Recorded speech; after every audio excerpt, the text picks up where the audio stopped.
ಈಗ ಉಪಾಧ್ಯಕ್ಷರಾಗಿ ಇವತ್ತು ಹರೀಶ್ ಅವ್ರನ್ನ ಆಯ್ಕೆ ಮಾಡ್ತಾರೆ ಚಿಂತಾಮಣಿ ನಗರ ಘಟಕಕ್ಕೆ. ಓಕೆನಾ.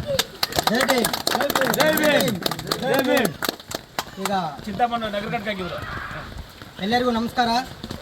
ಮೊದಲನೇದಾಗಿ ಇಲ್ಲಿ ಬಂದಿರುವಂತಹ ಎಲ್ಲ ನಮ್ಮ ಆತ್ಮೀಯರಿಗೂ ಸ್ವಾಗತವನ್ನು ಕೋರುತ್ತಾ, ಅತಿ ಮುಖ್ಯವಾಗಿ ಇಲ್ಲಿ ಬಂದಿರುವಂತಹ ನಿಮ್ಮ ಎಲ್ಲರ ನೆಚ್ಚಿನ ನಾಯಕ ಹಾಗೂ ನಮ್ಮ ಬೀಡ ಶ್ರೀನಿವಾಸನವರಿಗೆ ನಮ್ಮ ಎಲ್ಲರ ಚಪ್ಪಾಳೆ ಮೂಲಕ ಸ್ವಾಗತವನ್ನು ಕೋರೋಣ.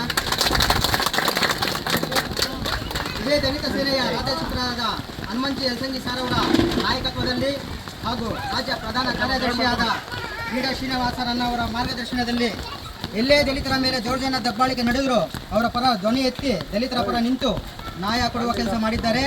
ಅದೇ ರೀತಿ ಇಲ್ಲಿ ಕೂಡ ನಾವು ದಲಿತರು ಇದ್ದೇವೆ ಎಂದು ಗುರುತಿಸಿ ಇಲ್ಲಿ ಯಾವುದೇ ಸಂಘಟನೆ ಸಕ್ರಿಯವಾಗಿ ಇಲ್ಲದ ಕಾರಣ ಸಂಘಟನೆಯನ್ನು ಕಟ್ಟಿ ಹೋರಾಟ ಮಾಡುವ ಮೂಲಕ ಸಂವಿಧಾನದ ಅಡಿಯಲ್ಲಿ ಬರುವ ಎಲ್ಲ ಹಕ್ಕುಗಳನ್ನು ಹಾಗೂ ಅನುದಾನ ಪಡೆಯಬೇಕು ಅಂತ ಹೇಳುತ್ತಾ ನಮಗೆ ಒಂದು ಬೆನ್ನೆಲುವಾಗಿ ನಿಂತಿರುವಂತಹ ನಮ್ಮ ರಾಜ್ಯ ಪ್ರಧಾನ ಕಾರ್ಯದರ್ಶಿಯಾದಂಥ ಬೀಡ ಶ್ರೀನಿವಾಸನವರಿಗೆ ಮತ್ತೊಂದು ಸಾರಿ ಧನ್ಯವಾದಗಳನ್ನು ತಿಳಿಸ್ತಾ ಜೋರಾಗಿ ಚಪ್ಪಾಳೆಬೇಕಂತ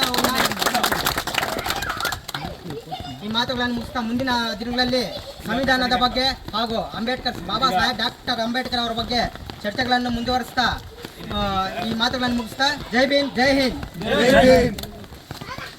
ಇವತ್ತಿಂದನೇ ವೇಣು ಅವರು